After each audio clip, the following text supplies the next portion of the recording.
السلام علیکم ورحمۃ اللہ۔ آج موسم برسات کا ایک پیارا اور خوبصورت دن تھا۔ ہلکی ہلکی فوار برس رہی تھی۔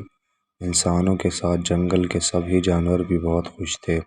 ایک مور خوشی کے عالم میں اپنے رنگین اور خوبصورت پر پھیلائے جنگل میں ناچ رہا تھا۔ یکایک اسے اپنی کرخت اور بھدی آواز کے ساتھ اپنے بدصورت پیروں کا بھی خیال آیا تو وہ ایک دم سے اداس ہو گیا۔ اس کا چہرہ زرد پڑ گیا اور آنکھوں میں آنسو بھر آئے۔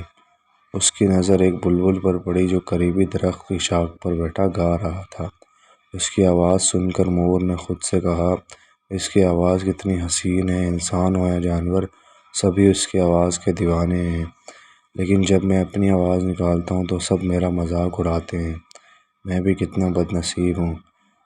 اس لمحے جنگل میں ایک بزرگ نمودار ہوئے اور انہوں نے مور سے کہا، تم اس قدر اداس اور پریشان